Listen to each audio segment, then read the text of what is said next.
Hey, I'm Tariq Melrose. What's worse than a bad answer? A practiced non-answer delivered with a smile. And that's exactly what we got today. I've seen more honesty in reality TV, but here we rewind, analyze, and break down what they hope you'll forget. This isn't just a recap, it's a reminder that truth matters. Subscribe if you're tired of word games and ready for a breakdown that cuts through the noise. Bernie Sanders exposes GOP's hypocrisy. Republicans ignore poverty, underpay teachers, and block fair education while protecting billionaires' interests. Stay tuned for this video as we highlight Sanders' fight, call out GOP corruption, and stand up for working families. With that, I yield to Senator Sanders. Thank you, Mr. Chairman. When we talk about education, we're looking at it in a vacuum. We're talking about the struggles that low-income kids are having, and that's true. But Mrs. McMahon, you are also aware that in America we have more income and wealth inequality than we've ever had before. You are aware that we have the highest rate of childhood poverty of almost any major country on earth. You are aware, I suspect, that teachers are dealing with kids who are literally homeless, kids who come from dysfunctional families where there is violence. Does it concern you in America that we are living in a society where the people on top are doing phenomenally well, while 60% of Americans are living paycheck to paycheck? And how do you think that impacts our educational system? Thank you very much, Senator, for that question. First of all, let me say that I believe that teaching is one of the most noble professions that we have in our country, and we have so many good, dedicated teachers to help our students. I do think that we are trapping students often in low-performing schools, and that's why the president has such a strong policy towards school choice. But you will agree, I don't mean to interrupt you, but you will agree that you can't just look at education. The truth is that middle class, upper middle class public schools in America generally do pretty well. But if you are homeless, if you were a homeless person and you had kids, the odds of your kids doing pretty well, and I'm just asking you, what do you think about the massive level of income and wealth inequality, the fact that we have the highest rate of childhood poverty? Is that something you think you might want to pay attention to? Well, certainly, Senator, I do believe that we want to make sure that every child in our country has the opportunity to have equal access to a quality education. And the Department of Education really is not setting economic policy in the country. Well, we should focus on educating our children, and we should focus on it at the local level. Let me ask you this. You mentioned correctly that we have many great teachers in America, right? Yes. If you as a businesswoman wanted to attract the best and the brightest, would you be starting them off after they leave school, maybe $50,000, $60,000 in debt with salaries of $35,000 or $40,000? Or would you say, we respect, you talked about teaching being the noblest profession. I agree with you. Would you agree with me, support my legislation that says no teacher in America should earn at least $60,000 a year? Well, certainly the pay to teachers is up to the states where those teachers reside. I do believe we should pay our teachers fairly. They spend so much time with our students, and they should be well compensated for their job. Paying them fairly, nobody in the world will disagree with you. I mean, the question is, if teaching is a noble profession, if teaching is an important profession, should we be paying them salaries commensurate with the value of the work that they are doing? So I'm asking you a simple question. Would you recommend to states, as the leader of education in America, that teachers at least make $60,000 a year?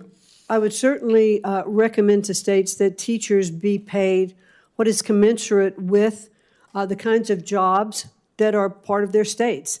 Not all states have the same living costs. Not all states have the same ability to pay teachers, but to attract really good teachers and to keep them, we should definitely pay them commensurate with the job performance that they are undertaking. Millions of young people, low-income people, are finding it very difficult to afford to go to college, and they're leaving school $50,000, $100,000, $200,000 in debt. Pell Grant program provides assistance to over 7 million low-income young people in this country. Can you guarantee to us, if you are made a Secretary of Education, that no student in America will lose their Pell Grant as the department is dismantled? Surely the defunding is not the goal here. The continuation of Pell Grants, I'd actually even like to see an expansion of Pell Grants. I'd like to see short-term certificates for Pell Grants for students who aren't going on to four-year universities, who could have the opportunity to use Pell Grants for skill-based All learning. right, so what I'm hearing you say is Pell Grant program will continue under your administration. Yes. Okay.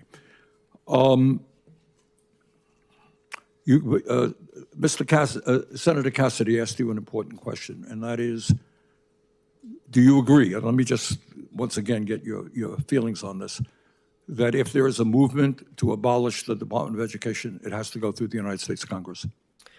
Yes, it is set up by the United States Congress, and we work with Congress.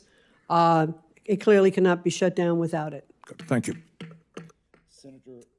Senator, What we just saw in this exchange between Senator Bernie Sanders and Mrs. McMahon perfectly illustrates the deep divide in American politics today. On one side, you have Bernie Sanders fighting to bring attention to the brutal realities of wealth inequality, poverty, and the way they impact education for working families and low-income children. On the other side, you have Republicans and their appointees dodging accountability, clinging to tired talking points like school choice, and refusing to admit that inequality is crushing opportunity for millions of young Americans. Let's break this down. Bernie Sanders opens by stating a reality that Republicans desperately want us to ignore. America today has the worst income and wealth inequality in its modern history. The billionaire class, Trump's buddies, GOP donors, the people who buy elections with dark money, are raking in obscene profits. Meanwhile, nearly 60% of Americans live paycheck to paycheck. That means teachers are trying to educate children who are homeless, hungry, or growing up in dysfunctional households marked by poverty and violence. This isn't theoretical. It's the lived experience of millions of families. And Republicans like McMahon want to pretend the problem doesn't exist, or worse, that it's not the federal government's responsibility to fix it. Let's pause on that.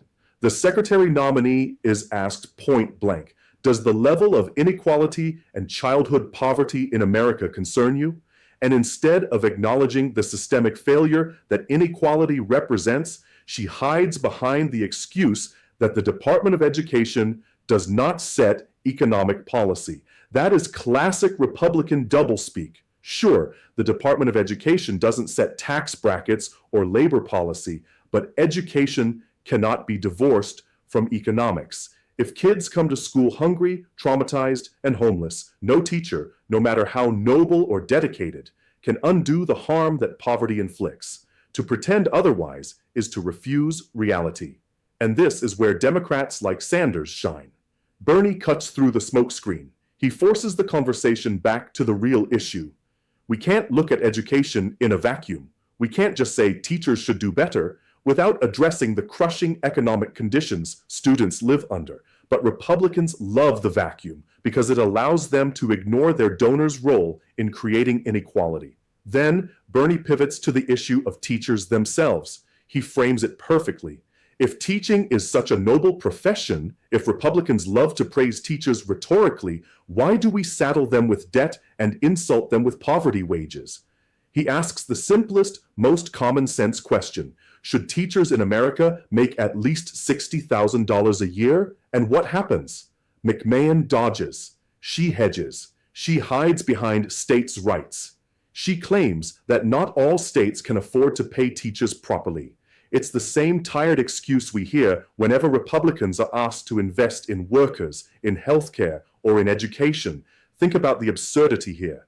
We can afford billions in tax breaks for billionaires. We can fund endless wars. We can subsidize oil companies. But paying teachers, people who literally shape the next generation, $60,000 a year? Suddenly, the GOP says, well, every state is different. We can't impose standards. That's hypocrisy, plain and simple. When it comes to abortion bans, Republicans have no problem imposing their morality on every state. But when it comes to raising teacher salaries, suddenly they remember local control. And let's not forget, Bernie Sanders' proposal of $60,000 is not radical. It's modest. In many parts of this country, especially urban areas with high costs of living, even $60,000 is barely enough to survive.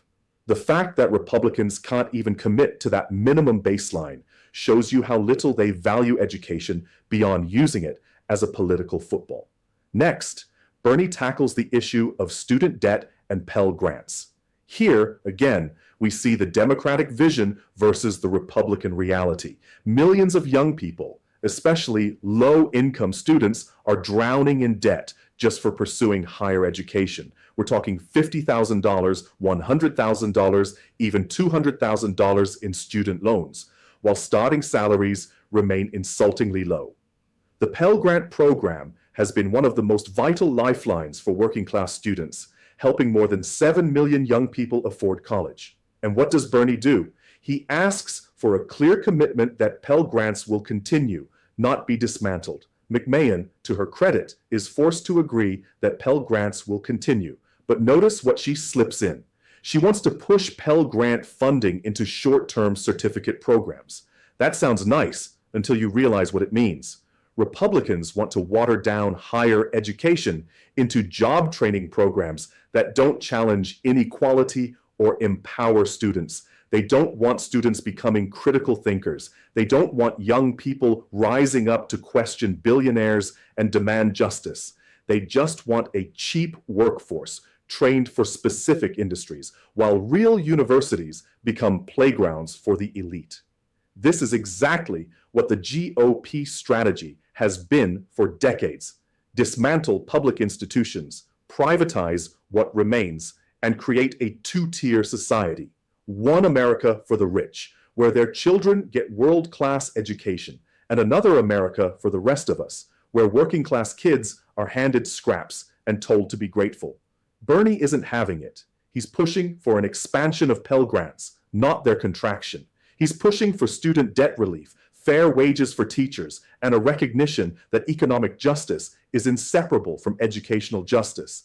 And let's be clear, this is the Democratic vision: expanding opportunity, reducing poverty, and ensuring every child, no matter their background, has a shot at a dignified life. Contrast that with the GOP, which defends billionaires' tax cuts, attacks public education, and cries socialism every time someone suggests working people deserve better. And we need to call out the broader context here. Republicans under Trump and beyond have made it their mission to destroy the Department of Education. Why? Because public education is one of the few tools that can level the playing field in a capitalist society. They want to abolish it, defund it, and hand education over to private corporations and charter operators. But as Sanders clarifies in this exchange, the Department of Education was created by Congress. It cannot be dismantled without Congress. That's why Republicans constantly scream about abolishing it while never actually doing it. They want to use it as red meat rhetoric for their base while continuing to undermine it from within. And who suffers when the Department of Education is weakened? It's not billionaires' kids. They're going to Harvard and Stanford regardless. It's working class families. It's low-income students. It's communities of color. It's rural families who rely on federal programs to keep their schools afloat. That's who Republicans are willing to sacrifice on the altar of privatization. This exchange with Bernie Sanders is a microcosm of the entire Democratic versus Republican battle. On one side, empathy, reality, and the fight for justice. On the other, denial, deflection, and the protection of wealth and privilege. Sanders didn't let McMahon hide behind excuses. He cut right to the heart of the matter. Education is political because poverty is political. You cannot educate children in a society drowning in inequality without confronting the roots of that inequality. And that's why this matters so much. Because Republicans, especially under Trump, have made it clear that they don't care about children, they don't care about teachers, and they don't care about working families. They care about their donors, their lobbyists, and their own power. Democrats despite internal divisions, are still the only major party fighting to expand Pell Grants, relieve student debt, pay teachers fairly, and address poverty as the root cause of so many educational struggles. So when Republicans stand there and talk about school choice, what they really mean is, let's abandon public schools, funnel taxpayer money into private schools, and leave millions of poor children behind. That's the truth they don't want you to hear. And that's why Bernie's voice in this exchange is so powerful, because he refuses to play their game. This is why we need to keep fighting, folks. If Democrats lose ground, the GOP will dismantle the Department of Education, slash Pell Grants, freeze teacher salaries, and plunge millions of families deeper into poverty. If Democrats win, we have a fighting chance to build a fairer system where education is a right, not a privilege. And that's the heart of the matter. Education justice is economic justice. You cannot separate the two. And Democrats like Sanders are the only ones willing to tell that truth in the halls of power.